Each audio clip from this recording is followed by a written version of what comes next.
Hi friends, ಎಲ್ಲರಿಗೂ ಜಾಕಟೋಮ ವ್ಲಾಗ್ಸ್‌ಗೆ ಸ್ವಾಗತ.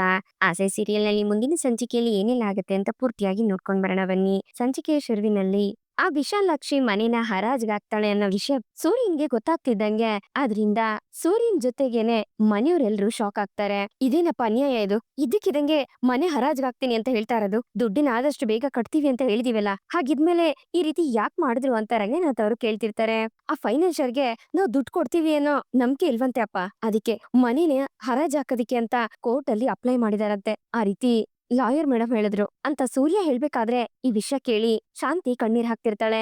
ಅಲ್ಲರಿ, ಯಾಕ್ರಿ ಇದನ್ನೆಲ್ಲ ಈ ರೀತಿ ಮಾಡ್ತಿದ್ದಾರೆ ಇವರು ಅಂತ ನೀನ ಕೇಳ್ಬೇಕಾದ್ರೆ, ಏ ಮೀನಾ ಇದಾಳಲ್ಲ ಆ ವಿಶಾಲು, ಇದೆಲ್ಲ ಅವಳ ಕೆಲ್ಸಾನೆ ಅಂತ ಸೂರ್ಯ ಹೇಳ್ತಾನೆ. ಅಲ್ಲ ಅಂದ್ರೆ ಏನರಿ ಅಂದ್ರೆ ಇದೆಲ್ಲ ಅನ್ಯಾಯ, ದುಡ್ಡು ಕೊಡ್ತೀವಿ ಅಂತ ಹೇಳಿದ್ಮೇಲೂ ಯಾಕೆ ಈ ರೀತಿ ಮಾಡ್ತಿದ್ದಾರೆ ಅಂತ ಕುಸುಮ ಅವರು ಕೇಳ್ತಿರ್ತಾರೆ. ಒಬ್ರು ಜೀವನನ ಹಾಳ್ ಮಾಡ್ಬೇಕು ಅಂತ ತೀರ್ಮಾನ ಮಾಡ್ಬಿಟ್ರೆ ನ್ಯಾಯ ಅನ್ಯಾಯ ಎಲ್ಲ ಅವ್ರ ಕಣ್ಗೆ ಕಾಣಿಸೋದಿಲ್ಲ ತಾಯಿ ಅಂತ ರಂಗನಾಥ್ ಅವ್ರು ಹೇಳ್ತಾರೆ. ಅಪ್ಪಯ್ಯ, ನೀನೇನು ಬೇಜಾರ್ ಮಾಡ್ಕೋಬೇಡ, ಧೈರ್ಯವಾಗಿರು. ಯಾವ್ದೇ ಕಾರಣಕ್ಕೂ ಮನೆ ಹರಾಜಾಗೋದಕ್ಕೆ ನಾನ್ ಬಿಡೋದಿಲ್ಲ. ಅದ್ ಮತ್ತೆ ನಮ್ಗೆ ವಾಪಸ್ ಸಿಕ್ಕೇ ಸಿಗತ್ತೆ, ಅದು ನನ್ ಜವಾಬ್ದಾರಿ ಅಪ್ಪಯ್ಯ ಅಂತ ಸೂರ್ಯ ಹೇಳ್ಬೇಕಾದ್ರೆ, ಏಯ್ ಏನ ನೀನು ಇಷ್ಟ ದಿವಸದಿಂದ ಬರೀ ನೀನ್ ಇದನ್ನೇ ಹೇಳ್ತಾ ಇದ್ಯಾ, ಆದ್ರೆ ನೀನೇನು ಮಾಡಿರೋ ತರನೇ ಕಾಣಿಸ್ತಾ ಇಲ್ಲ. ಈಗ ಹರಾಜಾಗೋವರ್ಗೂ ಬಂದಿದೆ, ಮುಂದೆ ಏನ್ ಗತಿ, ಅದೇನಾದ್ರೂ ನನ್ ಕೈ ಬಿಟ್ಟು ಹೋದ್ರೆ ಅಂತ ಹೇಳ್ಕೊಂಡು ಶಾಂತಿ ಕಣ್ಣೀರ್ ಹಾಕ್ತಿರ್ತಾಳೆ. ಸಕ್ರೆ, ನನ್ನನ್ನ ನಂಬು, ಯಾವ್ದೇ ಕಾರಣಕ್ಕೂ ಮನೆ ಹರಾಜಾಗೋದಕ್ಕೆ ನಾನ್ ಬಿಡೋದಿಲ್ಲ. ನನ್ ಕೊನೆ ಉಸಿರಿರೋವರ್ಗೂ ಆ ತರ ಕೆಲ್ಸ ಆಗೋದಕ್ಕೆ ನಾನ್ ಬಿಡೋದಿಲ್ಲ. ನೀವ್ ಯಾರು ತಲೆ ಕೆಡ್ಸ್ಕೋಬೇಡಿ, ಎಲ್ಲ ಧೈರ್ಯವಾಗಿರಿ ಅಂತ ಸೂರ್ಯ ಎಲ್ರಿಗೂ ಧೈರ್ಯ ಹೇಳಿ ಏನ್ ಮಾಡೋದು ಅನ್ನೋದ್ರ ಬಗ್ಗೆ ಯೋಚನೆ ಮಾಡ್ತಿರ್ತಾನೆ. ಈ ಕಡೆ ಇಂಗ್ಲಿಷ್ ಕ್ಲಾಸ್ ಅಲ್ಲಿ ಮೀನಾ ಸೂರ್ಯ ಇನ್ನೂ ಬಂದಿಲ್ಲ ಅಂತ ಶ್ವೇತಾ ಮತ್ತೆ ಮಿಶ್ರಾ ಮತ್ತೆ ಸಂತು 3 ಜನ ಟೆನ್ಷನ್ ಮಾಡ್ಕೊಳ್ಬೇಕಾದ್ರೆ ಅಷ್ಟ್ರಲ್ಲಿ ಮೀನಾ ಸೂರ್ಯ ಇಬ್ರು ಕ್ಲಾಸ್ಗೆ ಅಟೆಂಡ್ ಆಗ್ತಾರೆ. ಯಾಕಣ್ಣ ಏನ್ ಇಂತಕ್ ಲೇಟ್ ಆಯ್ತು ಅಂತ ಶ್ವೇತಾ ಕೇಳ್ಬೇಕಾದ್ರೆ, ನಿನ್ಗೆ ಗೊತ್ತಿದ್ಯಲ್ಲಮ್ಮ, ಮನೇನ ಬಿಡಿಸ್ಕೊಳ್ಬೇಕು ಅಂತ ಇಬ್ರುನು ಕಾಲ್ಗೆ ಚಕ್ರ ಕಟ್ಕೊಂಡು 1 ಸೆಕೆಂಡ್ ವೇಸ್ಟ್ ಮಾಡದೆ ಓಡ್ತಾ ಇದೀವಿ. ಹಾಗಿರ್ಬೇಕಾದ್ರೆ ಇದನ್ನೆಲ್ಲ ಟೈಮ್ ಸರಿಯಾಗಿ ಎಲ್ ಮಾಡಕ್ಕಾಗತ್ತೆ ಹೇಳು ಅಂತ ಸೂರ್ಯ ಹೇಳ್ತಿರ್ತಾನೆ.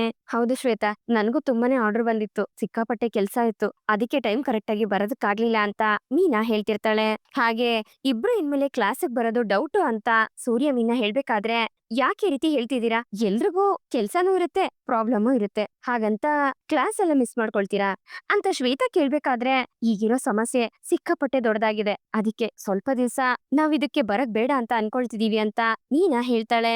ಅಯ್ಯೋ, ಏನ್ ಈ ರೀತಿ ಹೇಳ್ತಿದ್ದೀರಾ, ನೀವಿಬ್ರು ಬರ್ಲಿಲ್ಲ ಅಂದ್ರೆ ನಮ್ಮೆಲ್ರಿಗೂ ಬೋರ್ ಆಗುತ್ತೆ, ಆಮೇಲೆ ನಾವು ಬರೋದಿಲ್ಲ ಅಂತ ಮಿಶ್ರಾ ಸರ್ ಹೇಳ್ತಿರ್ತಾರೆ. ಅಯ್ಯೋ ಸರ್, ಏನ್ ಸರ್ ಹಿಂಗೆಲ್ಲ ಹೇಳ್ತಿದ್ದೀರಾ, ನೋಡಿ ಸರ್, ಹಂಗೆಲ್ಲ ಅನ್ಕೋಬಾರ್ದು. ಈಗ ತುಂಬಾ ದೊಡ್ಡ ಸಮಸ್ಯೆ ನಮ್ ಮುಂದೆ ಇದೆ, ಅದೆಲ್ಲ ಮುಗಿದ ತಕ್ಷಣ ಮತ್ತೆ ನಾವು ಕ್ಲಾಸಿಗೆ ಸೇರ್ಕೋತೀವಿ ಸರ್ ಅಂತ ಸೂರ್ಯ ಹೇಳ್ಬೇಕಾದ್ರೆ, ಏನ್ ಸೂರ್ಯ, ಎಲ್ರ ಜೊತೆನೂ ಪಾಸಿಟಿವ್ ಆಗಿ ಮಾತಾಡ್ತೀರಾ, ನೀವೇ ಈ ರೀತಿ ಹೇಳ್ಬಿಟ್ರೆ ಹೇಗೆ, ಏನಾದ್ರೂ ಹೆಲ್ಪ್ ಬೇಕಿದ್ರೆ ಹೇಳಿ, ನಾನ್ ಮಾಡ್ತೀನಿ ಅಂತ ಮಿಶ್ರಾ ಸರ್ ಹೇಳ್ತಿರ್ತಾರೆ.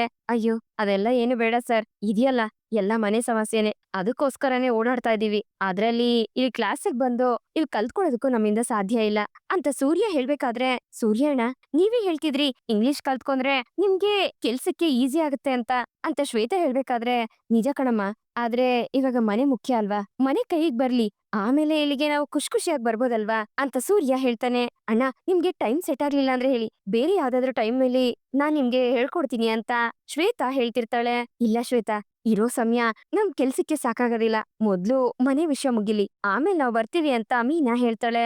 ಅಣ್ಣ, ಏನಣ್ಣ ಇದು ಅರ್ಧಕ್ಕೆ ಬಿಟ್ಟು ಹೋಗ್ತಿದ್ಯಾ ಅಂತ ಸಂತು ಕೇಳ್ಬೇಕಾದ್ರೆ, ಲೋ ಸಂತು, ಬಿಟ್ಟೇನು ಹೋಗ್ತಾ ಇಲ್ಲ ಕಣೋ, ಮನೆ ಸಮಸ್ಯೆನ ತಲೆಗೆ ಹಚ್ಕೊಂಡ್ ಬಂದು ಇಲ್ಲಿ ಕುತ್ಕೊಂಡು ಓದಿದ್ರೆ ಏನಪ್ಪ ತಲೆಗೆ ಹತ್ತತ್ತೆ, ಅದಕ್ಕೆ ನಮ್ ಸಮಸ್ಯೆ ಎಲ್ಲ ಮುಗಿದ್ಮೇಲೆ ಮತ್ತೆ ವಾಪಸ್ ಬಂದೇ ಬರ್ತೀವಿ ಅಂತ ಸೂರ್ಯ ಹೇಳ್ಬೇಕಾದ್ರೆ, ಸರಿ ಆಯ್ತು ಅಣ್ಣ ಅಂತ ಸಂತು ಹೇಳ್ತಾನೆ. ಈಗ ಆಲ್ರೆಡಿ ಇಲ್ಲಿಗೆ ಬಂದಿರೋರೆ ಸ್ವಲ್ಪ ಜನ, ಅದ್ರಲ್ಲೂ ಇವ್ರಿಬ್ರು ಬೇರೆ ಬರೋದಿಲ್ಲ ಅಂತ ಹೇಳ್ತಾ ಇದಾರೆ, ಸೊ ಇವತ್ತು ಕ್ಲಾಸ್ ಬೇಡ, ನಾಳೆಗ್ ನೋಡ್ಕೊಳ್ಳೋಣ ಅಂತ ಶ್ವೇತಾ ಹೇಳ್ದಾಗ, ಸರಿ ಆಯ್ತು ಅಂತ ಅಲ್ಲಿರೋರೆಲ್ರು ಹೇಳ್ತಾರೆ. ಹಾಗೆ ಇವ್ರ ಜೊತೆ ಓದ್ತಾ ಇರೋ ಒಬ್ರಲ್ಲಿ ಸೂರ್ಯನ ಹತ್ರ ಬಂದು, ನನ್ ಮಗಳ ಮನೆಗೆ ನನ್ನನ್ನ ಕರ್ಕೊಂಡೋಗ್ ಬಿಡ್ತೀರಾ ಅಂತ ಕೇಳ್ತಾರೆ. ಸರಿ ಆಯ್ತು ಬನ್ನಿ ಸರ್ ಅಂತ ಹೇಳಿ ಸೂರ್ಯ ಆ ವ್ಯಕ್ತಿನ ತನ್ನ ಗಾಡಿಲಿ ಕೂರ್ಸ್ಕೊಂಡ್ ಹೋಗ್ತಿರ್ತಾನೆ. ಹಾಗೆ ಸೂರ್ಯ ಕಾರಲ್ಲಿ ತುಂಬಾನೇ ಕಷ್ಟ ಪಡ್ತಿರೋದನ್ನ ಆ ವ್ಯಕ್ತಿ ಗಮನಿಸ್ತಾನೆ. ನಿದ್ದೆ ಬಂದ್ರು ಅದನ್ನ ತಡ್ಕೊಂಡು, ಮೈಕೈ ನೋವು ಇದ್ರೇನ ಅದನ್ನೆಲ್ಲ ಸಹಿಸ್ಕೊಂಡು ಸೂರ್ಯ ಗಾಡಿ ಓಡಿಸ್ಕೊಂಡ್ ಹೋಗ್ತಿರ್ತಾನೆ. ಕೊನೆಗೆ ಆ ವ್ಯಕ್ತಿನ ಅವ್ರ ಮಗಳು ಮನೆ ಹತ್ರ ಕರ್ಕೊಂಡೋಗಿ ಸೂರ್ಯ ಬಿಡ್ಬೇಕಾದ್ರೆ, ಸೂರ್ಯ 1 ನಿಮಿಷಪ್ಪ, ಯಾಕಪ್ಪ ಏನಾಯ್ತು ಈ ರೀತಿ ಇದ್ಯಾ ಅಂತ ಅವ್ರು ವಿಚಾರಿಸ್ತಾರೆ. ಏನಿಲ್ಲ ಸರ್, ಸ್ವಲ್ಪ ಕೆಲ್ಸ ಜಾಸ್ತಿ ಇತ್ತು, ಸರಿಯಾಗಿ ನಿದ್ದೆ ಬೇರೆ ಮಾಡಿಲ್ವಲ್ಲ, ಅದಕ್ಕೇನೆ ಅಂತ ಸೂರ್ಯ ಹೇಳ್ತಾನೆ. ನೋಡಪ್ಪ, ಈ ರೀತಿ ಎಲ್ಲ ನಿದ್ದೆ ಕೆಟ್ಟು ಕೆಲ್ಸ ಮಾಡ್ಬಾರ್ದಪ್ಪ. ಸರಿಯಾಗಿ ನೀನ್ ಇವಾಗ ಕ್ಲಾಸ್ಗೂ ಬರ್ತಾ ಇಲ್ಲ. ಹಂಗೂ ಹಿಂಗೂ ಬಂದ್ರೂನು ಮೊದ್ಲಿನ ತರ ಕಳಕಳನೇ ಇಲ್ಲಪ್ಪ ನಿನ್ ಮುಖದಲ್ಲಿ.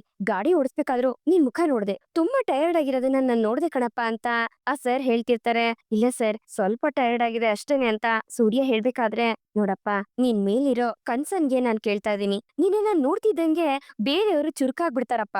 ಆದ್ರೆ ಇವಾಗ್ಲೇ ನೀನ್ ಈ ರೀತಿ ಇರೋದನ್ನ ನೋಡಿ ನನ್ಗೆ ಬೇಜಾರಾಗ್ತಿದೆ. ಅಲ್ಲಪ್ಪ, ನಿದ್ದೆ ಮಾಡಕ್ ಆಗದೆ ಇರೋಷ್ಟು ಅಂತದೇನಪ್ಪ ನಿನ್ಗಿರೋಂತ ಕೆಲ್ಸ? ನೀನ್ ಮಾಡ್ತಿರೋ ಕೆಲ್ಸಕ್ಕೆ ಸ್ವಲ್ಪನಾದ್ರೂ ರೆಸ್ಟ್ ಮಾಡ್ಬೇಕಲ್ವೇನಪ್ಪ ಅಂತ ಆ ಸರ್ ಕೇಳ್ತಿರ್ತಾರೆ. ಏನ್ ಮಾಡೋದು ಸರ್, ನಮ್ ಮನೆ ಸೀಸ್ ಆಗಿದೆ. ಇರೋ ಸಾಲನೆಲ್ಲ ತೀರ್ಸಿ ನಮ್ ಮನೆನ ಹೇಗಾದ್ರೂ ಮಾಡಿ ಬಿಡಿಸ್ಕೋಬೇಕು ಅಂತ ಅನ್ಕೊಂಡಿದೀನಿ. ಸಮಯ ತುಂಬಾ ಕಡಿಮೆ ಇದೆ ಸರ್. ಅದಕ್ಕೆ ರಾತ್ರಿ ಹಗಲು ಅನ್ನೋದನ್ನ ನೋಡ್ದೆ ಗಾಡಿ ಓಡಿಸ್ತಾ ಇದೀನಿ ಅಂತ ಸೂರ್ಯ ಹೇಳ್ತಾನೆ. ಅದಕ್ಕೆ ಆ ಸರ್ ನಗ್ಬೇಕಾದ್ರೆ, ಯಾಕ್ ಸರ್ ಈ ರೀತಿ ನಗ್ತಾ ಇದ್ದೀರಾ ಅಂತ ಸೂರ್ಯ ಕೇಳ್ತಾನೆ. ನೋಡಪ್ಪ, ಕೆಲ್ಸ ಮಾಡೋದು ತಪ್ಪಿಲ್ಲ. ಆದ್ರೆ ನಿನ್ ತರ ರಾತ್ರಿ ಹಗ್ಲು ದುಡಿಮೆ ಮಾಡಿದ್ರೆ ಸಾಕಾಗೋದಿಲ್ಲಪ್ಪ. ಬರೀ ನಿನ್ ಮೈ ಕೈ ನೋವು ಮಾಡ್ಕೊಂಡು ದುಡಿದ್ರೆ ಸಾಕಾಗೋದಿಲ್ಲಪ್ಪ ಅಂತ ಆ ಸರ್ ಹೇಳ್ಬೇಕಾದ್ರೆ ಸೂರ್ಯ ಯೋಚನೆ ಮಾಡ್ತಿರ್ತಾನೆ. ಏನ್ ಮಾಡೋದು ಸರ್, ಇಷ್ಟು ಕಷ್ಟಪಟ್ಟು ದುಡಿದ್ರೂನು ನನಗ್ ಬೇಕಾಗಿರೋ ದುಡ್ಡು ಸಿಗೋದಿಲ್ಲ ಸರ್. ಹಾಗಿದ್ಮೇಲೆ ಸುಮ್ನೆ ಇದ್ದು ಹೇಗ್ ಸರ್ ಸಂಪಾದನೆ ಮಾಡಕ್ಕಾಗತ್ತೆ? ಕಷ್ಟಪಟ್ಟು ದುಡಿದ್ರೇನೆ ಸರ್ ಹೊಟ್ಟೆಗೆ ಅನ್ನ ಬಟ್ಟೆ ಎಲ್ಲ ಅಂತ ಸೂರ್ಯ ಹೇಳ್ತಾನೆ. ಸೂರ್ಯ, ನಾ ಹೇಳೋದನ್ನ ಅರ್ಥ ಮಾಡ್ಕೊ. ದುಡ್ಡನ್ನ ಸಂಪಾದನೆ ಮಾಡೋದಿಕ್ಕೆ ನೀನ್ ಕಷ್ಟಪಟ್ರೆ ಸಾಕಾಗೋದಿಲ್ಲಪ್ಪ.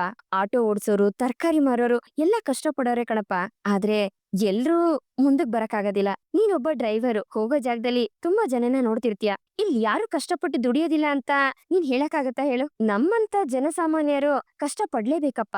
ಆದ್ರೆ ಏನ್ ವಿಷಯ ಗೊತ್ತಾ, ಕೊನೆವರೆಗೂ ನಾವ್ ಕಷ್ಟ ಪಡ್ಬೇಕೇ ಹೊರತು ನಾವ್ ಅನ್ಕೊಂಡಿದಂತೂ ಸಾಧಿಸೋದಕ್ಕೆ ತುಂಬಾನೇ ಕಷ್ಟ ಇದೆ. ಬರೀ ಮೈ ಕೈ ನೋಯಿಸ್ಕೊಂಡು ದುಡಿದ್ರೆ ಸಾಕಾಗೋದಿಲ್ಲಪ್ಪ. ಇದ್ರಲ್ಲಿ ಬುದ್ಧಿಶಕ್ತಿನೂ ಯೂಸ್ ಮಾಡ್ಬೇಕಾಗತ್ತೆ. ನೀನು ಒಂದು ದಿವಸದಲ್ಲಿ ಎಷ್ಟು ಅವರ್ ಡ್ರೈವಿಂಗ್ ಮಾಡ್ತೀಯ ಹೇಳು ಅಂತ ಆ ಸರ್ ಕೇಳ್ಬೇಕಾದ್ರೆ, ಒಂದ್ 18ರಿಂದ 20 ಅವರ್ ಸರ್ ಅಂತ ಸೂರ್ಯ ಹೇಳ್ತಾನೆ. ಓ, ಇದೇ ರೀತಿ ನೀನು ಸ್ವಲ್ಪ ದಿವಸ ಗಾಡಿ ಓಡಿಸ್ಬೋದು. ಆದ್ರೆ ಅದಾದ್ಮೇಲೆ ನಿನ್ ದೇಹ ನಿನ್ ಕೈ ಕೊಡುತ್ತೆ. ಆಗೇನ್ ಮಾಡ್ತೀಯ? ಈಗೇನೋ ನಿನ್ ಮೈಯಲ್ಲಿ ಬಿಸಿ ರಕ್ತ ಇದೆ. ಕಷ್ಟ ಪಡ್ಬೇಕು, ದುಡಿಬೇಕು ಅನ್ನೋ ಛಲ, ಶಕ್ತಿ ನಿನ್ನಲ್ಲಿ ಇದೆ. ಇಲ್ಲ ಅಂತ ಹೇಳ್ತಿಲ್ಲ. ಆದ್ರೆ ಇದೆಲ್ಲ ನಿನ್ ದೇಹಕ್ಕೆ ಗೊತ್ತಾಗೋದಿಲ್ವಲ್ಲಪ್ಪ. ಆಗೇನ್ ಮಾಡ್ತೀಯಾ ಅಂತ ಸರ್ ಹೇಳ್ಬೇಕಾದ್ರೆ, ಸರ್ ನೀವ್ ಕೇಳ್ತಾ ಇರೋದಕ್ಕೆ ಏನ್ ಉತ್ತರ ಕೊಡ್ಬೇಕು ಅಂತಾನೆ ನನ್ಗೆ ಗೊತ್ತಾಗ್ತಿಲ್ಲ. ಆದ್ರೆ ನನ್ನ ದೇಹದಲ್ಲಿ ಶಕ್ತಿ ಕುಂದೋವರ್ಗೂ ನಾನು ಡ್ರೈವಿಂಗ್ ಮಾಡ್ಲೇಬೇಕು ಸರ್. ಯಾಕಂದ್ರೆ ನನಗ್ ಗೊತ್ತಿರೋದು ಇದೊಂದೇ ಕೆಲ್ಸ ಸರ್. ನಾನು ಸರಿಯಾಗಿ ಓದೂ ಇಲ್ಲ. ಇದ್ ಬಿಟ್ಟು ಬೇರೆ ಕೆಲ್ಸನೂ ನನಗ್ ಬರೋದಿಲ್ಲ.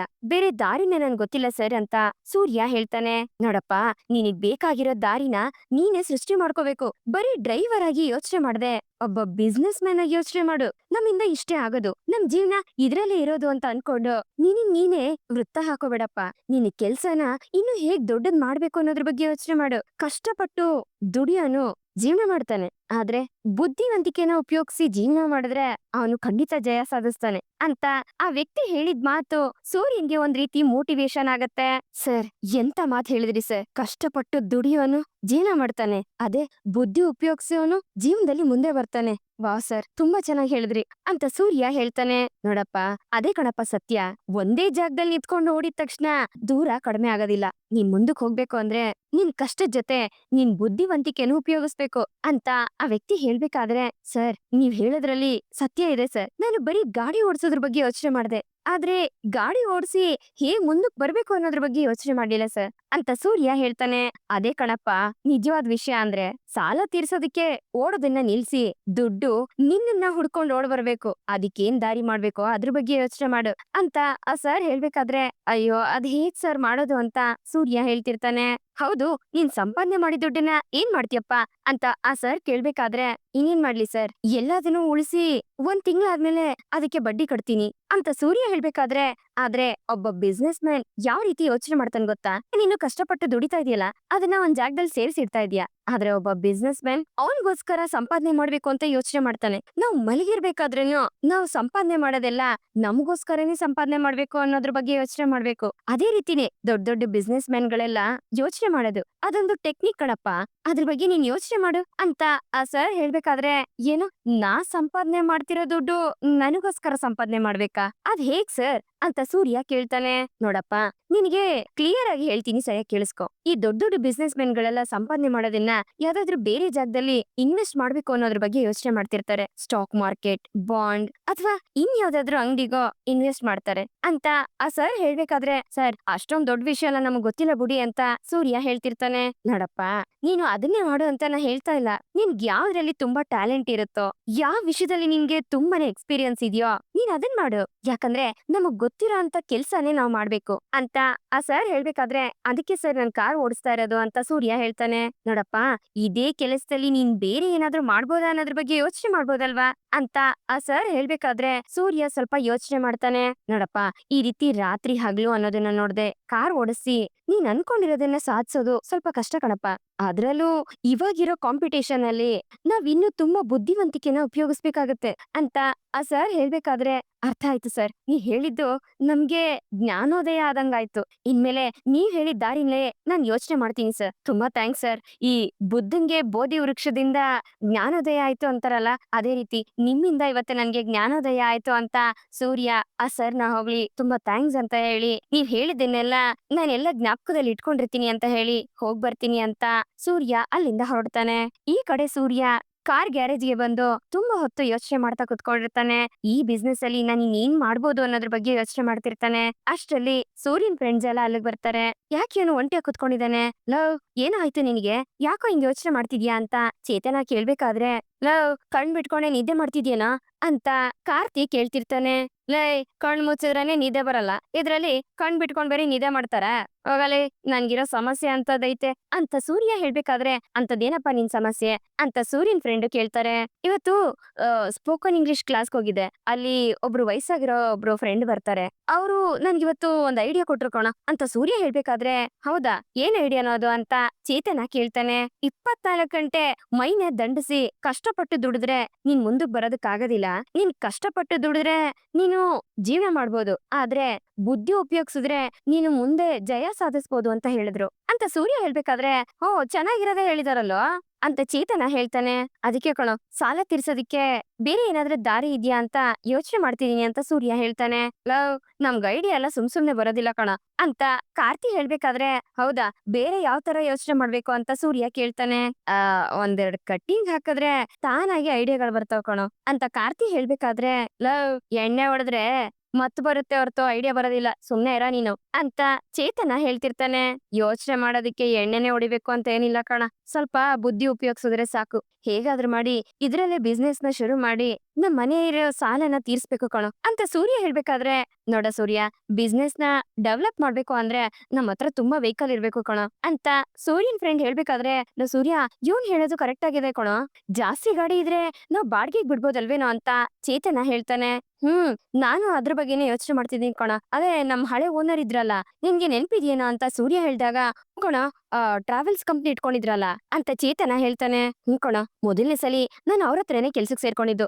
ಗಾಡಿ ಎಲ್ಲ ತೊಳೆಯೋದು, ಸಣ್ಣ ಪುಟ್ಟ ಕೆಲ್ಸ ಮಾಡ್ತಿದ್ದೆ. ಹಾಗೆ ಸ್ವಲ್ಪನೇ ನೋಡ್ತಾ ನೋಡ್ತಾ ಕಾರ್ ಓಡ್ಸೋದು ಕಲ್ತ್ಕೊಂಡೆ. ಈಗ ಅವ್ರನ್ನ ಹೋಗಿ ನೋಡೋಣ ಅಂತಿದೀನಿ ಕಣ ಅಂತ ಸೂರ್ಯ ಹೇಳ್ತಾನೆ. ಆದ್ರೆ ನಾನು ಸ್ವಲ್ಪ ವರ್ಷದಿಂದ ಕೇಳ್ಪಟ್ಟೆ ಕಣ, ಅವರು ಟ್ರಾವೆಲ್ಸ್ ಕಂಪ್ನಿನ ನಿಲ್ಸ್ಬಿಟ್ಟಿದಾರಂತೆ, ಈಗೇನು ಕೆಲ್ಸ ಮಾಡ್ತಿಲ್ಲ ಕಣ ಅವ್ರು ಅಂತ ಚೇತನ ಹೇಳ್ತಾನೆ. ನೋಡು, ಅವರು ಈ ಬಿಸ್ನೆಸ್ ಅಲ್ಲಿ ತುಂಬಾನೇ ಅನುಭವ ಇರೋರು. ನಾವೇನಾದ್ರೂ ಅವ್ರನ್ನ ಹೋಗಿ ನೋಡಿದ್ರೆ ಅವ್ರ ಕಡೆಯಿಂದ ನಮ್ಗೆ ಏನಾದ್ರೂ ಸಹಾಯ ಆಗ್ಬೋದು ಕಣ. ಈಗ ಟ್ರಾವೆಲ್ಸ್ ಇಟ್ಕೊಂಡಿರೋರ್ನ ನಾವೇನಾದ್ರೂ ಹೋಗಿ ಕೇಳಿದ್ರೆ ನಮ್ಮನ್ನ ನೋಡಿ ಗಾಡಿನ ಬಾಡಿಗೆ ಓಡ್ಸೋಕೋಸ್ಕರ ಅಂತ ಕೊಡ್ಬೋದು. ಆದ್ರೆ ಈಗ ನಮ್ ಮೇಲೆ ನಂಬಿಕೆ ಇರೋಂತ ವ್ಯಕ್ತಿನ ಹೋಗಿ ನೋಡ್ಬೇಕು ಅಂತ ಸೂರ್ಯ ಹೇಳ್ತಾನೆ. ಅದ್ ಸರಿ ಕಣೋ, ನಾನ್ ನೋಡ್ಬೇಕಾದ್ರೇನೆ ಅವ್ರ ಹತ್ರ ಇಲ್ಲಿದ್ ಕಾರ್ ಎಲ್ಲ ತುಂಬಾ ಹಳೇದಾಗಿತ್ತಲ್ಲೋ, ಮೇಂಟೈನ್ ಮಾಡ್ದೆ ಕಾರ್ಗಳೆಲ್ಲ ಹಾಗೆ ಬಿದ್ದಿದ್ದು. ಆ ಗಾಡಿ ಇಟ್ಕೊಂಡು ಏನು ಮಾಡಕ್ಕಾಗತ್ತೆ ಅಂತ ಚೇತನ ಕೇಳ್ತಾನೆ. ನೋಡು, ಮೊದ್ಲು ನಾನು ಹೋಗಿ ಅವ್ರ ಹತ್ರ ಮಾತಾಡ್ತೀನಿ, ಆಮೇಲೆ ಕಾರ್ನ ನೋಡ್ಕೊಂಡ್ರಾಯ್ತು ಬಿಡು ಅಂತ ಸೂರ್ಯ ಹೇಳ್ತಾನೆ. ಸರಿ ಕಣೋ, ನೀನೇನೋ ತೀರ್ಮಾನ ಮಾಡ್ಕೊಂಡಿದ್ಯಾ, ಸರಿ, ನೀನ್ ಹೋಗಿ ಮೀಟ್ ಮಾಡ್ಕೊಂಡ್ ಬಾ. ನಿನ್ಗ್ ಒಳ್ಳೇದಾದ್ರೆ ಅದ್ನರಿಂದ ನಮ್ಗೂನು ಖುಷಿನೇ ಕಣೋ ಅಂತ ಚೇತನ ಹೇಳ್ತಾನೆ. ಸರಿ ಕಣೋ, ನಾನು ಅವ್ರನ್ನ ಹೋಗಿ ನೋಡಿ ಮಾತಾಡ್ಕೊಂಡ್ ಬರ್ತೀನಿ ಅಂತ ಸೂರ್ಯ ಅಲ್ಲಿಂದ ಹೊರಡ್ತಾನೆ. ಈ ಕಡೆ ಸೂರ್ಯ ಸೀದಾ ತನ್ನ ಹಳೆ ಓನರ್ ಹತ್ರ ಬಂದಾಗ ಆ ಓನರ್ ಸೂರ್ಯನ ನೋಡಿ ತುಂಬಾನೇ ಖುಷಿ ಪಡ್ತಾರೆ. ಓ ಸೂರ್ಯ, ಬಾರಪ್ಪ ಬಾ, ಎಷ್ಟು ವರ್ಷ ಆಯ್ತು ನಿನ್ನ ನೋಡಿ, ಹೆಂಗಿದ್ಯಾ, ಬಾರಪ್ಪ ಕುತ್ಕೋ ಅಂತ ಎಲ್ಲ ಆ ಓನರ್ ಮಾತಾಡ್ಬೇಕಾದ್ರೆ ಇಲ್ಲ ಪರವಾಗಿಲ್ಲ ಸರ್ ಅಂತ ಸೂರ್ಯ ಹೇಳ್ತಿರ್ತಾನೆ. ಏ ಬಾರಪ್ಪ, ನನ್ ಕಣ್ಮುಂದೆ ಓಡಾಡ್ಕೊಂಡಿದ್ದ ಹುಡ್ಗ ಈಗೇನು ನಾನ್ ನಿನ್ಗೆ ಬಾಸ್ ಅಲ್ಲ, ಬಂದ್ ಕುತ್ಕೋ ಅಂತ ಹೇಳ್ತಾ ಆ ವ್ಯಕ್ತಿ ಸೂರ್ಯನ ಪ್ರೀತಿಯಿಂದ ಮಾತಾಡಿಸ್ತಾ ತನ್ ಜೊತೆಗೆ ಕೂರ್ಸ್ಕೊಂಡ್ ಮಾತಾಡ್ತಾನೆ. ಆಗ ಸಣ್ಣಕ್ಕೆ ಒಣಕ್ಲು ಕಡ್ಡಿ ತರ ಇದ್ದೆ, ಈಗ ಚೆನ್ನಾಗಿದ್ಯಪ್ಪ, ಮುಖ ಎಲ್ಲ ಹಂಗೆ ಹೊಳಿತಾ ಇದೆ, ಮದ್ವೆ ಆಯ್ತಾ ಅಂತ ಆ ಓನರ್ ಕೇಳ್ಬೇಕಾದ್ರೆ ಹ್ಞೂ ಸರ್, ಮದ್ವೆ ಆಗಿ 2 ವರ್ಷ ಆಯ್ತು ಅಂತ ಸೂರ್ಯ ಹೇಳ್ತಾನೆ. ತುಂಬಾನೇ ಖುಷಿ ಆಯ್ತಪ್ಪ, ನೀನ್ ಚೆನ್ನಾಗಿದೆಯಲ್ಲ, ನನ್ಗಷ್ಟೇ ಸಾಕು ಅಂತ ಆ ಓನರ್ ಹೇಳ್ಬೇಕಾದ್ರೆ ಎಲ್ಲಾ ನಿಮ್ ಆಶೀರ್ವಾದ ಸರ್ ಅಂತ ಸೂರ್ಯ ಹೇಳ್ತಾನೆ. ತುಂಬಾ ದಿವಸ ಆದ್ಮೇಲೆ ಬಂದಿದ್ಯಾ, ಇಷ್ಟ ದಿವಸ ಬಂದೇ ಇಲ್ಲ, ಏನು ಹಳೆ ಓನರ್ ಅಂತ ನನ್ನನ್ನ ಮರ್ತ್ಬಿಟ್ಯಾ ಅಂತ ಓನರ್ ಕೇಳ್ಬೇಕಾದ್ರೆ ಅಯ್ಯೋ ಆ ತರ ಎಲ್ಲ ಏನು ಇಲ್ಲ ಸರ್, ಸ್ವಲ್ಪ ಕೆಲ್ಸದಲ್ಲಿ ಬಿಸಿ ಇದೆ, ಆದ್ರೆ ನಿಮ್ಮನ್ನ ನಾನ್ ಯಾವತ್ತೂ ಮರೆಯೋದಿಲ್ಲ ಸರ್. ನಿಮ್ ಶೆಡ್ ಅಲ್ಲಿ ಮಾಮೂಲಿ ಕ್ಲೀನರ್ ಆಗಿ ಸೇರಿದ್ದ ನಾನು, ಅಂತವನ್ನ ಕಾರ್ ಓಡ್ಸೋದಕ್ಕೆ ಅಂತ ನೀವ್ ಕಲ್ಸ್ಕೊಟ್ರಿ. ಇವಾಗ ನನ್ನ ಹತ್ರ 3 ಕಾರ್ ಇದೆ ಸರ್, ಅದ್ರಲ್ಲಿ ಒಂದು ನಾನ್ ಓಡಿಸ್ತಾ ಇದೀನಿ, ಇನ್ನೆರಡು ಬಾಡಿಗೆಗೆ ಬಿಟ್ಟಿದೀನಿ ಸರ್ ಅಂತ ಸೂರ್ಯ ಹೇಳ್ಬೇಕಾದ್ರೆ ಇದನ್ನ ಕೇಳಿ ಓನರ್ಗೆ ತುಂಬಾನೇ ಖುಷಿ ಆಗತ್ತೆ. ನೋಡಪ್ಪ ಸೂರ್ಯ, ನಿನ್ಗಿರೋ ಒಳ್ಳೆ ಮನ್ಸ್ಗೆ ನೀನ್ ಚೆನ್ನಾಗೇ ಇರ್ತೀಯ ಕಣಪ್ಪ, ನೀನು ಕಷ್ಟಪಟ್ಟು ದುಡಿಯೋಂತ ವ್ಯಕ್ತಿ, ಅದಕ್ಕೆ ಕಣಪ್ಪ ನೀನು ಇವತ್ತು ಇಂಥ ಪರಿಸ್ಥಿತಿನಲ್ಲಿದ್ಯಾ. ನನ್ನ ಹತ್ರ ಎಷ್ಟು ಕಾರ್ಗಳಿದ್ವೋ ಅದನ್ನೆಲ್ಲ ನೀನೇ ತಾನೇ ನೋಡ್ಕೋತಿದ್ದವನು, ಇವತ್ತು ನಿನ್ನ ಈ ರೀತಿ ನೋಡ್ಬೇಕಾದ್ರೆ ನಂಗೆ ತುಂಬಾನೇ ಖುಷಿ ಆಗ್ತಿದ್ಯಪ್ಪ ಅಂತ ಆ ಓನರ್ ಹೇಳ್ಬೇಕಾದ್ರೆ ತುಂಬಾ ಥ್ಯಾಂಕ್ಸ್ ಸರ್ ಅಂತ ಸೂರ್ಯ ಹೇಳ್ತಿರ್ತಾನೆ. ನೋಡಪ್ಪ, ನೀನ್ ಎಷ್ಟೇ ಕಷ್ಟ ಪಡ್ತೀಯೋ ಅಷ್ಟು ನಿನ್ ಜೀವನ ಚೆನ್ನಾಗಿರುತ್ತೆ ಅಂತ ಆ ವ್ಯಕ್ತಿ ಹೇಳ್ಬೇಕಾದ್ರೆ ನಿಜ ಸರ್, ಆದ್ರೆ ನಾನ್ ದುಡ್ದಿದ್ ದುಡ್ಡೆಲ್ಲ ಡ್ಯೂಗೆ ಸರಿ ಹೋಗ್ತಾ ಇದೆ, ಸರಿಯಾಗಿ ಲಾಭ ಸಿಗ್ತಾ ಇಲ್ಲ. ನನಗ್ ಗೊತ್ತಿರೋ ಒಬ್ಬ ದೊಡ್ಡ ವ್ಯಕ್ತಿ ಒಬ್ರೆ ಒಂದ್ ಮಾತು ಹೇಳಿದ್ರು ಸರ್, ನೀನ್ ತುಂಬಾ ಕಷ್ಟಪಟ್ರೆ ಸಾಕಾಗೋದಿಲ್ಲ, ನಿನ್ ಬುದ್ಧಿನ ಉಪಯೋಗ್ಸು, ಅವಾಗ ನೀನು ಗೆಲ್ತೀಯ ಅಂತ ಹೇಳಿದ್ರು. ನನಗ್ ಗೊತ್ತಿರೋ ಮನುಷ್ಯರಲ್ಲಿ ತುಂಬಾನೇ ಬುದ್ಧಿ ಉಪಯೋಗಿಸಿ ಮುಂದಕ್ ಬಂದಿರೋದು ಅಂದ್ರೆ ನೀವೇ ಸರ್, ಅದನ್ ಬಿಟ್ರೆ ನನ್ಗಿನ್ ಯಾರು ಗೊತ್ತಿಲ್ಲ ಅಂತ ಸೂರ್ಯ ಹೇಳ್ತಾನೆ. ಅದೆಲ್ಲ ಒಂದ್ ಕಾಲ ಇತ್ತಪ್ಪ, ಇವಾಗ ಸುಮ್ನೆ ಮನೇಲಿದ್ದೀನಿ ಅಂತ ಆ ಓನರ್ ಹೇಳ್ಬೇಕಾದ್ರೆ ಆದ್ರೂ ಸರ್ ಅವಾಗ ಅಷ್ಟು ದೊಡ್ಡ ಟ್ರಾವೆಲ್ಸ್ ಕಂಪ್ನಿನ ನಡೆಸ್ತಾ ಇದ್ರಿ, ನನ್ಗೆ ಇವಾಗ ಒಂದು ಅವಶ್ಯಕತೆ ಇದೆ ಸರ್, ಅದಕ್ಕೋಸ್ಕರ ನಿಮ್ ಹತ್ರ ಐಡಿಯಾ ಕೇಳೋದಕ್ ಬಂದಿದೀನಿ ಅಂತ ಸೂರ್ಯ ಹೇಳ್ಬೇಕಾದ್ರೆ ನೋಡಪ್ಪ ಸೂರ್ಯ, ನನಗೂ ವಯಸ್ಸಾಗೋಯ್ತು, ಈಗಿರೋ ಕಾಂಪಿಟೇಷನ್ ಅಲ್ಲಿ ನನ್ನಿಂದ ಇದನ್ನೆಲ್ಲ ಹ್ಯಾಂಡಲ್ ಮಾಡಕ್ ಆಗ್ಲಿಲ್ಲಪ್ಪ, ನನ್ ಮಕ್ಳು ಬೇರೆ ಮನೇಲೆ ಇದ್ಬಿಡು ನಾವೇ ನೋಡ್ಕೋತೀವಿ ಅಂತ ಹೇಳ್ತಿದ್ರು. ಆದ್ರೆ ಒಂದ್ ವಿಷಯ ಹೇಳ್ತೀನಿ ಕೇಳಪ್ಪ, ಬಿಸ್ನೆಸ್ ಅಲ್ಲಿ ಟೆಕ್ನಿಕ್ ಅನ್ನೋದು ಯಾವಾಗ್ಲೂ ಒಂದೇ ತರನೇ ಇರುತ್ತೆ. ಸರಿ, ಇವಾಗ ನಿನ್ ಮನ್ಸಲ್ಲಿ ಏನ್ ಐಡಿಯಾ ಇಟ್ಕೊಂಡ್ ಬಂದಿದ್ಯಾ ಹೇಳು ಅಂತ ಆ ಓನರ್ ಕೇಳ್ಬೇಕಾದ್ರೆ ಸರ್, ನಾನೇನು ದೊಡ್ಡ ಬಿಸ್ನೆಸ್ ಮ್ಯಾನ್ ಅಲ್ಲ, ಆದ್ರೆ ಕಷ್ಟಪಟ್ಟು ದುಡಿಯೋದಕ್ಕೆ ನಾನ್ ರೆಡಿ ಇದೀನಿ. ನಿಮ್ ತರ ದೊಡ್ಡದಾಗಿ ಬಿಸ್ನೆಸ್ ಮಾಡ್ಬೇಕು ಅನ್ನೋ ಆಸೆ ಇಲ್ಲ ಸರ್, ಆದ್ರೆ ಇವಾಗ ನನ್ ಮನೇಲಿ ತುಂಬಾನೇ ಕಷ್ಟ ಇದೆ, ಅದರಿಂದ ನಾನು ಆಚೆಗೆ ಬರ್ಬೇಕು ಅಂತ ಅಂದ್ರೆ ನಾನು ಒಂದ್ 4 ಗಾಡಿನ ಇಟ್ಕೊಂಡು ಟ್ರಾವೆಲ್ಸ್ ನ ಶುರು ಮಾಡ್ಬೇಕು ಅಂತ ಅನ್ಕೊಂಡಿದೀನಿ ಸರ್, ಅದಕ್ಕೆ ನಿಮ್ ಹತ್ರ ಏನಾದ್ರೂ ಐಡಿಯಾ ಸಿಗುತ್ತೇನೋ ಅಂತ ಬಂದೆ ಅಂತ ಸೂರ್ಯ ಹೇಳ್ತಾನೆ. ಅಲ್ಲಪ್ಪ, ನೀನು ಈಗಿನ ಕಾಲದ ಹುಡ್ಗ, ನಿನಗೆ ಇದನ್ನೆಲ್ಲ ಹೇಳ್ಕೊಡ್ಬೇಕಾ ಅಂತ ಓನರ್ ಹೇಳ್ಬೇಕಾದ್ರೆ ಸರ್, ನನ್ಗೆ ಯಾವ್ದು ಅರ್ಥ ಆಗ್ಲಿಲ್ಲ ಸರ್, ಅದಕ್ಕೆ ನಿಮ್ ಹತ್ರ ಬಂದೆ. ಯಾಕಂದ್ರೆ ನನ್ಗೆ ಕೆಲ್ಸ ಕಲ್ಸ್ಕೊಟ್ಟಿದ್ ಗುರು ನೀವು, ನಿಮ್ಮ ಅನುಭವದಿಂದ ನೀವೇನೇ ಕಲ್ಸ್ಕೊಟ್ರು ನಾನು ಅದನ್ನ ಕಲಿತೀನಿ ಸರ್, ನಿಮ್ ತೀರ್ಮಾನ ಕರೆಕ್ಟ್ ಆಗೇ ಇರುತ್ತೆ ಅಂತ ಸೂರ್ಯ ಹೇಳ್ಬೇಕಾದ್ರೆ ಓನರ್ ಯೋಚನೆ ಮಾಡ್ತಿರ್ತಾರೆ. ಸರಿ ಆಯ್ತು, ನನ್ ಜೊತೆ ಬಾಪ ಅಂತ ಹೇಳಿ ಆ ಓನರ್ ಸೂರ್ಯನ ತನ್ನ ಗ್ಯಾರೇಜ್ಗೆ ಕರ್ಕೊಂಡು ಹೋಗ್ತಾರೆ. ಅಲ್ಲಿ ಗಾಡಿಗಳೆಲ್ಲ ಮೇಂಟೆನೆನ್ಸ್ ಸರಿಯಾಗಿಲ್ದೆ ಅದ್ರ ಕಂಡೀಷನ್ ಸಹ ಹಾಳಾಗೋಗಿರುತ್ತೆ. ಅದನ್ನೆಲ್ಲ ಸೂರ್ಯ ಒಂದ್ ಸುತ್ತು ಸುತ್ತಾಕೊಂಡು ನೋಡ್ಕೊಂಡ್ ಬರ್ತಾನೆ. ಶೆಡ್ ಖಾಲಿ ಇರಬಾರ್ದು ಅಂತ ನಾನ್ ಯಾರಿಗೋ ಬಾಡಿಗೆ ಕೊಟ್ಟಿದ್ದೆಪ್ಪ, ಆದ್ರೆ ಆ ವ್ಯಕ್ತಿ ಸರಿಯಾಗಿ ನೋಡ್ಕೊಂಡಿಲ್ಲ. ಇದನ್ನ ಮಾರೋಣ ಅಂತ ನೋಡ್ದೆ, ಆದ್ರೆ ಇದನ್ನ ಯಾರು ತಗೊಳಕ್ಕೂ ಬರ್ಲಿಲ್ಲ. ಬೇರೆಯವ್ರ ಕಣ್ಣಿಗೆ ಇದು ಕಾರಾಗ್ ಕಾಣಿಸ್ಲಿಲ್ಲ, ಬರೀ ಕಬ್ಣದ್ ಪೀಸಾಗ್ ಕಾಣಿಸ್ದು. ಇದೆಲ್ಲ ಒಂದ್ ಕಾಲದಲ್ಲಿ ನನ್ಗೆ ಅನ್ನ ಹಾಕ್ತಲ್ಲ ಅಂತ ಇದನ್ನ ಗುಜ್ರಿಗಾಗ್ದೆ ಹಾಗೆ ಇಟ್ಕೊಂಡಿದೀನಪ್ಪ. ಇದನ್ನೆಲ್ಲ ಮಾರೋದಕ್ಕೂ ನನಗ್ ಮನ್ಸ್ ಬರ್ಲಿಲ್ಲ ಅಂತ ಆ ಓನರ್ ಹೇಳ್ಬೇಕಾದ್ರೆ ಸಾರ್, ಅವಾಗ ನೀವ್ ಚೆನ್ನಾಗಿದ್ದಾಗ ಓಡ್ದೇ ಇರೋ ಗಾಡಿಗಳ್ನು ಓಡೋ ರೀತಿ ಮಾಡಿದ್ರಿ, ಇವಾಗ ನೀವ್ ಸಮಾಧಾನ ಆಗಿದ್ದೀರಾ, ಅದಕ್ಕೆ ಕಾರ್ಗಳು ಸಮಾಧಾನ ಆಗ್ಬಿಟ್ಟಿದಾವೆ. ಈ ಕಾರ್ಗಳೆಲ್ಲ ಹೀಗೆ ನಿಲ್ಬಾರ್ದು ಸರ್, ಈ ಕಾರ್ ಮತ್ತೆ ಓಡೋ ರೀತಿ ನಾನ್ ಮಾಡ್ತೀನಿ ಅಂತ ಸೂರ್ಯ ಹೇಳ್ತಾನೆ. ಏನಪ್ಪ ಹೇಳ್ತಾ ಇದೆಯಾ ಸೂರ್ಯ, ಇದೆಲ್ಲ 5 ವರ್ಷದಿಂದ ತುಕ್ಕಿ ಹಿಡ್ದು ಬಿದ್ದಿದೆಪ್ಪ, ಇಂಜಿನ್ ಎಲ್ಲ ಎಂತ ಕಂಡೀಷನ್ ಅಲ್ಲಿ ಇದೆ ಅಂತ ನಿನ್ಗೆ ಗೊತ್ತಲ್ವಾ, ಇದನ್ನೆಲ್ಲ ಓಡಿಸೋದು ತುಂಬಾನೇ ಕಷ್ಟ ಕಣಪ್ಪ ಅಂತ ಆ ಓನರ್ ಹೇಳ್ತಾರೆ. ಸರ್, ನಾನ್ ಮಾಡ್ತೀನಿ ಸರ್ ಅಂತ ಸೂರ್ಯ ಹೇಳ್ಬೇಕಾದ್ರೆ ನೋಡಪ್ಪ ಸೂರ್ಯ, ನೀನು ಕಾರ್ ಓಡಿಸೋ ಡ್ರೈವರ್, ಮೆಕ್ಯಾನಿಕ್ ಅಲ್ಲ, ಅದ್ ಹೇಗಪ್ಪ ಇದನ್ನೆಲ್ಲ ನೀನ್ ಸರಿ ಮಾಡ್ತೀಯಾ ಅಂತ ಓನರ್ ಕೇಳ್ತಾರೆ. ಆಗ ಸೂರ್ಯ ಆ ಕಾರ್ಗಳನ್ನೇ ನೋಡ್ಬೇಕಾದ್ರೆ ನೋಡಪ್ಪ, ಇದನ್ನೆಲ್ಲ ರೆಡಿ ಮಾಡಿಸ್ತೀನಿ ಅಂತ ಹೋದ್ರೆ ನಿನ್ಗೆ ತುಂಬಾ ದುಡ್ಡು ಖರ್ಚಾಗತ್ತೆ, ಇದ್ರಲ್ಲಿ ನಿನ್ಗೆ ಯಾವ್ದೇ ರೀತಿ ಲಾಭ ಸಿಗೋದಿಲ್ಲ, ಯೋಚನೆ ಮಾಡು ಅಂತ ಓನರ್ ಹೇಳ್ಬೇಕಾದ್ರೆ ಸರ್, ನೀವ್ ಹೇಳ್ದಂಗೆ ನಾನು ಮೆಕ್ಯಾನಿಕ್ ಅಲ್ಲ, ಆದ್ರೆ ತುಂಬಾ ವರ್ಷದಿಂದ ಡ್ರೈವಿಂಗ್ ಅಲ್ಲೇ ಇದೀನಿ ಸರ್, ಯಾವ ಕಾರು ಯಾವ ರೀತಿ ಇರುತ್ತೆ ಅಂತ ಅದಕ್ಕೆ ಕೈ ಹಾಕ್ತಿದ್ದಂಗೆನೆ ಕಂಡು ಹಿಡ್ಬಿಡ್ತೀನಿ ಸರ್. ನಿಮ್ ಟ್ರಾವೆಲ್ಸ್ ಅಲ್ಲಿ ನಾನ್ ಕೆಲಸ ಮಾಡ್ಬೇಕಾದ್ರೆ ಮೆಕ್ಯಾನಿಕ್ ಹತ್ರ ಹೆಲ್ಪರ್ ಆಗಿ ನಾನ್ ಕೆಲಸ ಮಾಡಿದೀನಿ ಸರ್, ನಾನ್ ಬರೀ ಡ್ರೈವರ್ ಅಲ್ಲ ಸರ್, ಒಂದು ಗಾಡಿಲಿ ಅದ್ರ ಜೀವ ಎಲ್ಲಿದೆ ಅಂತ ಚೆನ್ನಾಗಿ ತಿಳ್ಕೊಂಡಿರೋನು ಸರ್ ಅಂತ ಸೂರ್ಯ ಹೇಳ್ಬೇಕಾದ್ರೆ ನೋಡಪ್ಪ ಸೂರ್ಯ, ನೀನು ತುಂಬಾ ಟ್ಯಾಲೆಂಟ್ ಇರೋನು, ಅದ್ ನನಗೆ ಗೊತ್ತಿದೆ, ಅದ್ರಲ್ಲಿ ನನ್ಗೆ ಯಾವ್ದೇ ರೀತಿ ಡೌಟ್ ಇಲ್ಲ, ಆದ್ರೆ ಇಂಥ ಗಾಡಿನೆಲ್ಲ ಇಟ್ಕೊಂಡು ನೀನೇನಪ್ಪ ಮಾಡ್ತೀಯಾ ಅಂತ ಆ ಓನರ್ ಕೇಳ್ತಾರೆ. ಈ 5 ಗಾಡಿನ ನೀವ್ ನನ್ಗೆ ಕೊಟ್ರೆ ಇದನ್ನೆಲ್ಲ ಸರಿ ಮಾಡಿ ಓಡೋ ರೀತಿ ನಾನ್ ಮಾಡ್ತೀನಿ ಸರ್. ಅಷ್ಟೇ ಅಲ್ಲ, ಇದಕ್ಕೆ ಹುಡುಗರನ್ನ ಕರ್ಸಿ ಕಾರ್ ಓಡ್ಸೋದಕ್ಕೂ ಹೇಳ್ತೀನಿ. ಬರೋ ಲಾಭದಲ್ಲಿ ನಿಮ್ಗೆ ಷೇರು ಕೊಡ್ತೀನಿ ಸರ್. ದಯವಿಟ್ಟು ನನ್ಗೆ ಇದೊಂದ್ ಸಹಾಯ ಮಾಡಿ ಅಂತ ಸೂರ್ಯ ಕೈ ಮುಗ್ದು ಆ ಓನರ್ ಹತ್ರ ಕೇಳ್ತಾನೆ. ನಿನ್ನಿಂದ ಸಾಧ್ಯ ಅಂತ ನಿನಗೆ ನಂಬಿಕೆ ಇದೆಯೇನಪ್ಪ ಅಂತ ಓನರ್ ಕೇಳ್ಬೇಕಾದ್ರೆ, ಖಂಡಿತ ಇದೆ ಸರ್, ನನ್ಗೆ ಅದ್ರಲ್ಲಿ ಡೌಟೇ ಇಲ್ಲ ಅಂತ ಸೂರ್ಯ ಹೇಳ್ತಾನೆ. ಸೂರ್ಯ ತನ್ನ ನಿರ್ಧಾರದಲ್ಲಿ ಇಷ್ಟೊಂದು ಕಾನ್ಫಿಡೆಂಟ್ ಆಗಿದಾನಲ್ಲ ಅಂತ ಆ ಓನರ್ಗೆ ತುಂಬಾನೇ ಖುಷಿ ಆಗತ್ತೆ. ಸರಿ ಆಯ್ತಪ್ಪ, ನೀನ್ ಇಷ್ಟೊಂದು ಕಾನ್ಫಿಡೆಂಟ್ ಆಗಿದ್ಮೇಲೆ ನಾನ್ ಯಾಕೆ ನಿನ್ನ ತಡಿಲಿ, ಹೋಗಪ್ಪ, ನೀನ್ ಧಾರಾಳವಾಗಿ ಈ ಗಾಡಿನೆಲ್ಲ ತಗೋ, ಆಲ್ ದ ಬೆಸ್ಟ್ ಅಂತ ಹೇಳಿ ಆ ಓನರ್ ಅಲ್ಲಿಂದ ಹೋಗ್ತಾರೆ. ಹಾಗೆ ಸೂರ್ಯ ಖುಷಿಯಿಂದ ಆ ಗಾಡಿ ಕೀಗಳನ್ನೆಲ್ಲ ತಗೊಂಡು ಮನೆಗೆ ಬರ್ತಾನೆ. ಈ ವಿಷಯನೆಲ್ಲ ಮೀನನ್ ಹತ್ರ ಹೇಳ್ದಾಗ, ರೀ ಏನ್ ತಮಾಷೆ ಮಾಡ್ತಿದ್ದೀರಾ ಅಂತ ಮೀನಾ ಕೇಳ್ತಾಳೆ. ಏನ್ ಮೀನಮ್ಮ, ನಾ ಹೇಳೋದು ನಿನ್ಗೆ ತಮಾಷೆ ಅಂತ ಅನ್ಸುತ್ತಾ ಅಂತ ಸೂರ್ಯ ಕೇಳ್ಬೇಕಾದ್ರೆ, ಅದು ಹಾಗಲ್ಲ ರೀ, 5 ವರ್ಷದಿಂದ ಗಾಡಿ ನಿಂತಿರೋ ಜಾಗದಲ್ಲೇ ನಿಂತಿದೆ, ಆದ್ರೆ ಇಂಜಿನ್ ಬೇರೆ ಸರಿ ಇಲ್ಲ ಅಂತ ಹೇಳ್ತೀರಾ. ಈಗಿರೋ ಸಮಯದಲ್ಲಿ ನಾವು ಆ ಗಾಡಿನೆಲ್ಲ ರಿಪೇರ್ ಮಾಡಿ ಓಡಿಸೋಷ್ಟರಲ್ಲಿ ತುಂಬಾನೇ ಖರ್ಚಾಗತ್ತೆ. ನೀವ್ ಅದ್ರ ಬಗ್ಗೆ ಯೋಚನೆ ಮಾಡಿದೀರಾ ಅಂತ ಮೀನಾ ಕೇಳ್ತಾಳೆ. ನೋಡ್ ಮೀನಾ, ಇದನ್ನೆಲ್ಲ ಸರಿ ಮಾಡಿ ಆದಷ್ಟು ಬೇಗ ನಮ್ ಕಷ್ಟದ ಪರಿಸ್ಥಿತಿಯಿಂದ ನಾನು ಆಚೆಗೆ ಬರ್ತೀನಿ ಅನ್ನೋ ನಂಬಿಕೆ ನನ್ಗಿದೆ. ನೋಡು, ಇದು ಒಳ್ಳೆ ಆಪರ್ಚುನಿಟಿ ಅಂತ ಸೂರ್ಯ ಹೇಳ್ತಾನೆ. ನೋಡ್ರಿ, ಯಾಕೋ ನಾವಿರೋ ಸಮಸ್ಯೆಯಲ್ಲಿ ತುಂಬಾ ದೊಡ್ಡ ರಿಸ್ಕ್ ತಗೋತಾ ಇದೀವಿ ಅಂತ ಅನಿಸ್ತಾ ಇದೆ ಅಂತ ಮೀನಾ ಹೇಳ್ತಾಳೆ. ಏನ್ ಮೀನಾ ನೀನು, ನಿನ್ ಗಂಡನ ಮೇಲೆ ನಿನ್ಗೆ ನಂಬಿಕೆ ಇಲ್ವಾ ಅಂತ ಸೂರ್ಯ ಕೇಳ್ತಾನೆ. ರೀ, ನಿಮ್ ಮೇಲೆ ನನ್ಗೆ ನಂಬಿಕೆ ಇದೆ, ಆದ್ರೆ ಆ ಹಳೆ ಗಾಡಿಗಳ ಮೇಲೆ ನನ್ಗೆ ನಂಬಿಕೆ ಇಲ್ಲ. ನೀವ್ ಹೇಗ್ರಿ ಅದನ್ನ ಸರಿ ಮಾಡ್ತೀರಾ?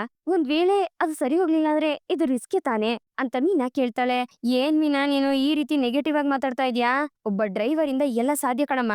ಕಾರು ಓಡೋದ್ ಶಬ್ದದಲ್ಲೇ ಅದ್ರಲ್ಲಿ ಏನ್ ಸಮಸ್ಯೆ ಇದೆ ಅಂತ ಕಂಡುಹಿಡಿಯೋ ನಾನು. ನೀನೇನು ತಲೆ ಕೆಡ್ಸ್ಕೋಬೇಡ, ಹೇಗಾದ್ರೂ ಮಾಡಿ ರಾತ್ರಿ ಹಗ್ಲು ಕಷ್ಟಪಟ್ಟು ಆ ಗಾಡಿಗಳನ್ನ ಸರಿ ಮಾಡಿ ಆದಷ್ಟು ಬೇಗ ರೋಡಲ್ಲಿ ಓಡೋ ರೀತಿ ನಾನ್ ಮಾಡ್ತೀನಿ ಅಂತ ಸೂರ್ಯ ಹೇಳ್ತಾನೆ.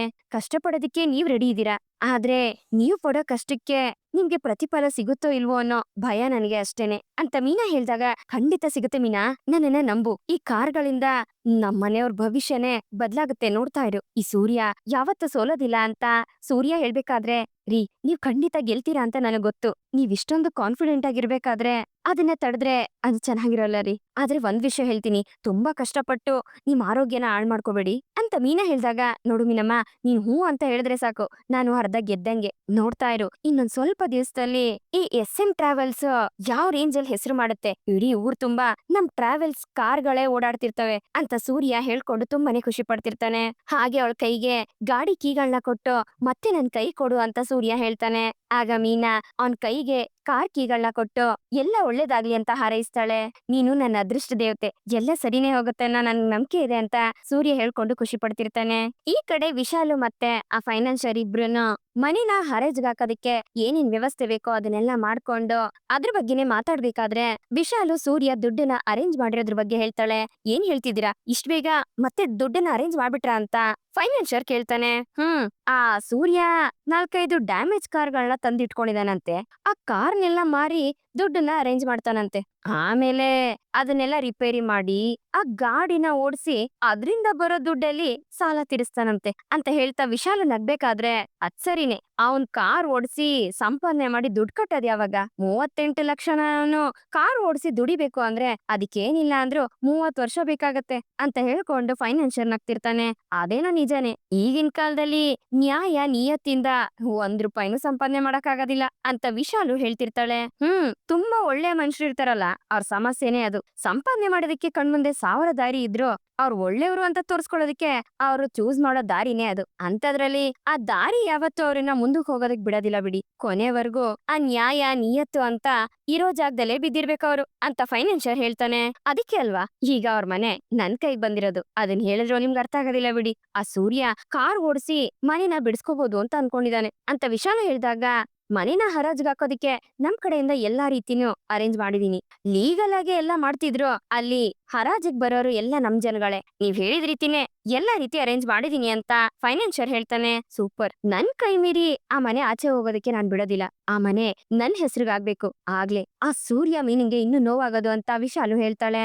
ಆಲ್ರೆಡಿ ಅವ್ರಿಬ್ರು ಇನ್ಕಮ್ ಟ್ಯಾಕ್ಸ್ ಆಫೀಸರ್ನ ಕರ್ಕೊಂಡ್ ಬಂದು ನನ್ಗೆ ಬೆದರಿಕೆ ಹಾಕಿದ್ದಾರೆ ಅಂತ ಫೈನಾನ್ಷಿಯರ್ ಹೇಳ್ಬೇಕಾದ್ರೆ, ಅದಕ್ಕೆ ನೀವ್ ಹೆದರ್ಕೊಂಡಿರ್ಬೋದು, ಆದ್ರೆ ಅದಕ್ಕೆಲ್ಲ ಭಯ ಪಡೋಳು ನಾನಲ್ಲ ಅಂತ ವಿಶಾಲು ಹೇಳ್ಬೇಕಾದ್ರೆ, ಒಂದ್ ವೇಳೆ ಆ ಸೂರ್ಯ ದುಡ್ಡನ್ನ ಅರೇಂಜ್ ಮಾಡಿದ್ರೆ ಅಂತ ಫೈನಾನ್ಷಿಯರ್ ಕೇಳ್ತಾನೆ.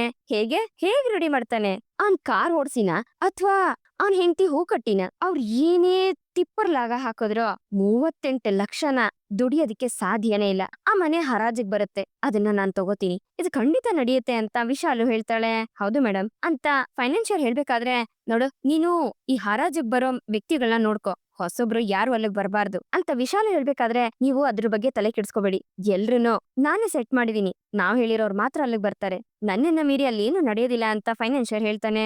ಅಷ್ಟಾದ್ರೆ ಸಾಕು ಅಂತ ವಿಶಾಲ ಹೇಳ್ಬೇಕಾದ್ರೆ, ಕಡಿಮೆ ಬೆಲೆಗೆನೆ ನೀವು ಆ ಮನೆನ ಕೊಂಡ್ಕೋಬಹುದು, ಆ ರೀತಿ ನಾನ್ ಮಾಡ್ತೀನಿ ಅಂತ ಫೈನಾನ್ಷಿಯರ್ ಹೇಳ್ಬೇಕಾದ್ರೆ, ಅಷ್ಟಾಗ್ಬಿಟ್ರೆ ಸಾಕು. ಕೆಲ್ಸಕ್ ಬರ್ದಿರ ಆ ಮೀನಾ ರೋಡ್ ಸೈಡ್ ಅಲ್ಲಿ ಹೂವ ಮಾರ್ತಿದ್ಲು ಅಂತವಳು ಇವತ್ತು ನನ್ನನ್ನ ಎಲೆಕ್ಷನ್ ಅಲ್ಲಿ ಸೋಲ್ಸಿದಾಳೆ. ಆ ಮನೆ ಬೇಕು ಅಂತಂದ್ರೆ ನೀನು ನಿನ್ ಪದವಿನ ಬಿಟ್ಕೊಡು ಅಂತ ಕೇಳ್ದೆ, ಆದ್ರೆ ಅವಳು ಆಗೋದಿಲ್ಲ ಅಂತ ಹೇಳ್ಬಿಟ್ಲು. ಪ್ರತಿದಿನ ನನಗೆ ಅವಮಾನ ಮಾಡ್ತಾನೆ ಇದ್ದಾಳೆ. ಆ ಮನೆ ನನ್ ಕೈಗ್ ಬರ್ಬೇಕಾದ್ರೆ ಆ ಮೀನಿನ ಜೊತೆ ಆ ಮನೆಯವರೆಲ್ರು ಹಂಗೆ ವಿಲ ವಿಲ ಅಂತ ಒದ್ದಾಡ್ಬೇಕು, ಅದ್ ನಡೆದ್ರೆ ಅಷ್ಟು ಸಾಕು. ನನ್ ಕಣ್ಮುಂದೆ ಅದನ್ನೆಲ್ಲ ನೋಡ್ತಾ ನಾನ್ ತುಂಬಾನೇ ಖುಷಿ ಪಡ್ತೀನಿ ಅಂತ ವಿಶಾಲು ಹೇಳ್ತಿರ್ತಾಳೆ. ಅದ್ ಖಂಡಿತ ಆಗುತ್ತೆ ಮೇಡಮ್, ಇದಕ್ಕೂ ಮೇಲೆ ಆ ಮನೆನ ಅವರಿಂದ ತಗೊಳೋದಕ್ಕೆ ಸಾಧ್ಯನೇ ಇಲ್ಲ ಅಂತ ಫೈನಾನ್ಷಿಯರ್ ಹೇಳ್ಬೇಕಾದ್ರೆ, ಎಲ್ಲ ಕರೆಕ್ಟ್ ಆಗಿ ಮುಗಿದ್ರೆ ನಿಮ್ಗೆ ಏನ್ ಕೊಡ್ಬೇಕು ಕಮಿಷನ್ ಅದನ್ನ ನಾನ್ ಕೊಡ್ತೀನಿ ಅಂತ ವಿಶಾಲು ಹೇಳ್ಬೇಕಾದ್ರೆ, ಸರಿ ಆಯ್ತು ನಾನ್ ಬರ್ತೀನಿ ಅಂತ ಹೇಳಿ ಫೈನಾನ್ಷಿಯರ್ ಅಲ್ಲಿಂದ ಹೊರಟೋಗ್ತಾನೆ. ತಾನ್ ಅನ್ಕೊಂಡಿದ್ದೆಲ್ಲ ಇಷ್ಟು ಈಸಿಯಾಗಿ ನಡೆಯುತ್ತೆ ಅಂತ ನಾನ್ ಅನ್ಕೊಂಡೇ ಇರ್ಲಿಲ್ಲ ಅಂತ ವಿಶಾಲು ಮನ್ಸಲ್ಲಿ ಅನ್ಕೊಂಡು ತುಂಬಾನೇ ಖುಷಿ ಪಡ್ತಿರ್ತಾಳೆ. ಈ ಕಡೆ ಸೂರ್ಯ ತನ್ನ ಫ್ರೆಂಡ್ಸ್ ಎಲ್ಲ ಕರ್ಕೊಂಡ್ ಬಂದು ಆ ಕಾರ್ಗಳನ್ನೆಲ್ಲ ತೋರ್ಸ್ಬೇಕಾದ್ರೆ, ಸೂರ್ಯನ್ ಫ್ರೆಂಡ್ಸ್ ಎಲ್ಲ ಆ ಕಾರ್ ಪರಿಸ್ಥಿತಿನ ನೋಡಿ ಬಿದ್ದು ಬಿದ್ದು ನಗ್ತಾ ಇರ್ತಾರೆ. ಲೋ ಸೂರ್ಯ, ಈ ಕಾರಲ್ಲಿ ಏನು ಇಲ್ಲ ಕಣೋ ಜೀವ, ಬೇಕು ಅಂತ ಅಂದ್ರೆ ಇದನ್ನೆಲ್ಲ ತಕೊಂಡೋಗಿ ಗುಜ್ರಿಗೆ ಹಾಕಿದ್ರೆ ಒಂದ್ 5-10 ಕೊಡ್ತಾರೆ ಕಣೋ ಅಂತ ಹೇಳ್ಕೊಂಡು ಅವ್ರೆಲ್ರು ನಗ್ತಿರ್ತಾರೆ. ಹ್ಞೂ ಕಣೋ ಮಗ, ನಾನ್ ಏನೋ ಚಿಕ್ಕ ಚಿಕ್ಕ ಕೆಲ್ಸ ಇರ್ಬೋದೇನೋ ಕಾರಲ್ಲಿ ಅಂತ ಅನ್ಕೊಂಡ್ರೆ, ಇದು ಏಂತಕ್ಕೂ ಪ್ರಯೋಜನ ಇಲ್ಲ ಕಣೋ, ಇದು ರೆಡಿ ಮಾಡೋದ್ರ ಬದಲು ಹೊಸ ಕಾರ್ನೇ ರೆಡಿ ಮಾಡ್ಬೋದು ಅಂತ ಸೂರ್ಯನ್ ಫ್ರೆಂಡ್ ಹೇಳ್ಕೊಂಡು ನಗ್ತಿರ್ತಾರೆ. ಲೋ, ಇದ್ರಲ್ಲಿರೋ ಧೂಳ್ನೆಲ್ಲ ಒಡೆದು ಕ್ಲೀನ್ ಮಾಡೋಷ್ಟ್ರಲ್ಲಿ ನಮ್ಗೆ ಆಸ್ತಮ ಬಂದ್ಬಿಡುತ್ತೆ ಕಣೋ, ಇದೆಲ್ಲ ಕೆಲ್ಸಕ್ ಆಗೋದಲ್ಲ ಮಗ ಅಂತ ಚೇತ ಹೇಳ್ತಿರ್ತಾನೆ. ನಿಮ್ಮೆಲ್ರದ್ದು ಮಾತ್ ಮುಗಿತಾ? ಲೇ ನೋಡ್ರೋ, ಇಲ್ಲಿ ಬರೀ ಚಿಕ್ಕ ಚಿಕ್ಕ ಸಮಸ್ಯೆಗಳನ್ನ ನೋಡಿದ್ರೆ ಕೆಲ್ಸ ಆಗೋದಿಲ್ಲ ಕಣೋ, ಅದ್ರಲ್ಲಿ ಏನು ಇಲ್ಲ ಅಂತ ಕೈ ಹಾಕಿದ್ರೆ ಸಮಸ್ಯೆಗಳೆಲ್ಲ ಬೇಗ ಸರಿ ಹೋಗುತ್ತೆ ಅಂತ ಸೂರ್ಯ ಹೇಳ್ತಾನೆ. ಸೂರ್ಯ, ನಾವ್ ಹೇಳೋದ್ರಲ್ಲಿ ಏನ್ ತಪ್ಪಿದ್ಯೋ ನೀನೇ ನೋಡೋ, ಅಲ್ಲಿರೋ ಇಲಿಗಳೆಲ್ಲ ಇಲ್ಲೇ ಫ್ಯಾಮಿಲಿನ ಶುರು ಮಾಡ್ಕೊಂಡ್ಬಿಟ್ಟಿದಾವೆ ನೋಡು, ಗಾಡಿಗಳೆಲ್ಲ ರಸ್ಟ್ ಹಿಡ್ದು ಬಿಟ್ಟಿದೆ, ಸ್ವಲ್ಪ ನೀರ್ ಬಿದ್ರು ಕಾರೇ ಕರ್ಗೋಗುತ್ತೆ ಕಣೋ ಅಂತ ಚೇತನ ಹೇಳ್ತಿರ್ತಾನೆ. ನೋಡು, ನಿಮ್ ಕಣ್ಣಿಗೆ ಇದು ಇವಾಗ ಧೂಳ್ ಹಿಡ್ದಿರೋ ತುಕ್ಕಿ ಹಿಡ್ದಿರೋ ಕಾರ್ ತರ ಕಾಣಿಸ್ತಿದೆ ಅಷ್ಟೇ, ಆದ್ರೆ ನನ್ ಕಣ್ಮುಂದೆಗಡೆ ನಮಗ್ ಸಿಕ್ಕಿರೋ ಅವಕಾಶ ಅಂತ ಕಾಣಿಸ್ತಿದೆ ಕಣೋ. ಆದ್ರೆ ನಿಮ್ಗದು ಗೊತ್ತಾಗ್ತಾ ಇಲ್ಲ ಅಷ್ಟೇನೆ. ನಮ್ಗೆ ಈ ಕಲ್ಲು ನೋಡೋದಕ್ಕೆ ಕಲ್ಲ ಕಾಣಿಸುತ್ತೆ, ಆದ್ರೆ ಆ ಕಲ್ಲನ್ನ ಒಡೆದು ಸುರಂಗ ತೋಡಿ ಒಳಗಡೆ ಹೋದ್ರೆ ಅದ್ರಲ್ಲೇ ಅಲ್ವೇನೋ ವಜ್ರ ಸಿಗೋದು. ಅವತ್ತು ಸರ್ ಹೇಳ್ದಂಗೆ ಇವತ್ತು ಬುದ್ಧಿ ಉಪಯೋಗಿಸ್ತಾ ಇದೀನಿ. ನಿಮ್ಮೆಲ್ರಿಗೂ ಇದು ಬರೀ ಕಬ್ಣ ಅಷ್ಟೇ, ಆದ್ರೆ ನನಗೆ ಜೀವನ ಕಣೋ ಅಂತ ಹೇಳ್ತಾ ಸೂರ್ಯ ಆ ಗಾಡಿಗಳನ್ನೇ ನೋಡ್ಕೊಂಡು ತುಂಬಾನೇ ಫೀಲ್ ಮಾಡ್ಕೊತಿರ್ತಾನೆ. ಇಲ್ಲಿಗೆ ಈ ಒಂದು ಸಂಚಿಕೆ ಮುಗಿಯುತ್ತೆ. ಈ ಸಂಚಿಕೆ ನಿಮ್ಗೆ ಇಷ್ಟ ಆಗಿದೆ ಅಂತ ಅನ್ಕೊಳ್ತೀನಿ. ಇಷ್ಟ ಆಗಿದ್ರೆ ದಯವಿಟ್ಟು ಲೈಕ್ ಮಾಡಿ, ಹಾಗೆ ಹೇಗಿತ್ತು ಅನ್ನೋದನ್ನ ಕಮೆಂಟ್ ಮೂಲಕ ತಿಳಿಸಿ. ಮತ್ತೆ ಮುಂದಿನ ಸಂಚಿಕೆಯೊಂದಿಗೆ ನಿಮ್ಮನ್ನ ಭೇಟಿ ಆಗ್ತೀನಿ. ಅಲ್ಲಿವರೆಗೂ Tata, bye bye, take care.